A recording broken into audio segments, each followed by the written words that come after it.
Some Democrats have been weighing the option of sending direct payments only to Americans making under $50,000 annually in this next relief bill that's going through reconciliation. Now, the practice of distributing government aid only to those who make under $50K, also known as means testing, of course, significantly narrows who the government decides deserves a check.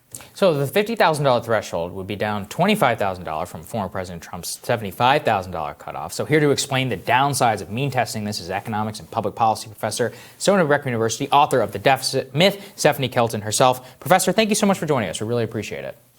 Well, thank you for having me. Absolutely. Could you just outline what the problem is with means testing, these stimulus checks, and in general stimulatory effects to the economy like this program?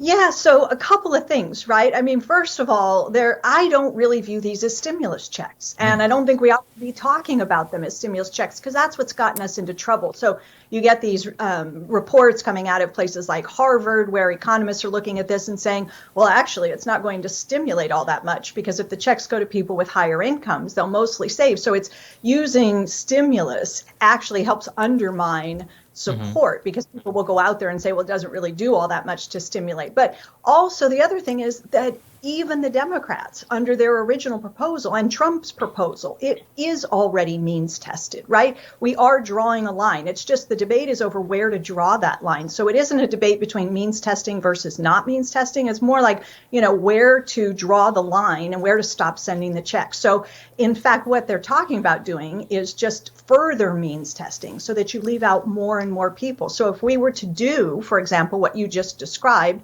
some people are pushing to reduce that threshold to 50,000, you'd leave out about 40 million people in this country who got checks under Trump who would not get checks this time. Where do you think this instinct comes from? Because, they ran in Georgia, really clear promise, $2,000 checks. And of course, all of those millions of people who got checks under Trump had to assume they were being included in that promise. Why was this even a debate of how can we possibly claw back some of the very straightforward and clear promise that we made? Where does that instinct come from? Well, it comes from caving to pressures like, reports that economists put out and this desire to keep things under some spending threshold. So once you commit yourself to the $1.9 trillion, you have to try to make everything fit in that number. And that, I think, is part of the problem. It's a combination of people, throwing sand in the gears of progress and saying, wait a minute, that number's too big. That's going to help out a lot of people who aren't really struggling. Democrats start to cave to that. They waver. They lose their commitment on that. And then they look for ways to, keep the price tag down and fit everything in that they're looking to do. Yeah, and Professor, this is something your work in particular has illuminated, I think, many on, which is that all of this is, kind of within a framework of around the deficit spending itself is bad, that, we're going to have to pay this back eventually and more. Can you just talk about that ideological framework and the damage it does in a time of crisis like this? Yeah, I mean, that's exactly the point, right? That we allow these numbers to scare us. And politicians allow the numbers to scare them, too. That's what happened in December when finally Congress moved a piece of legislation and we got that $900 billion deal. Why $900 billion? Because the name trillion was too scary for some folks. And so we continue to, limit our aspirations by this idea of, a price tag that's going to scare voters or that lawmakers are afraid to go too big.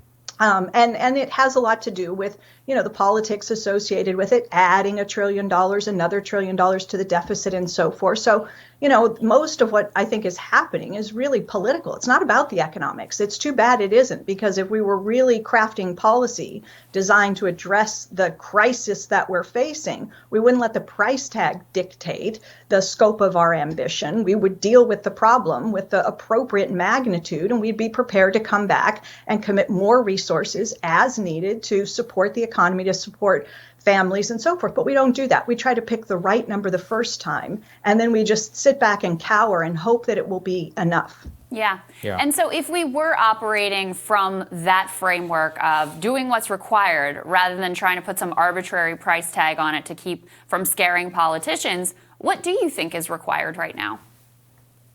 Crystal, I feel like what we have is a train that's moving down the tracks. We have a recovery underway, but we can see that we didn't lay enough track, that each time we have to come back. And what they're doing is trying to do as little as possible each time, lay a bit more track so that the train can keep going with forward motion and we don't fall back into a recession.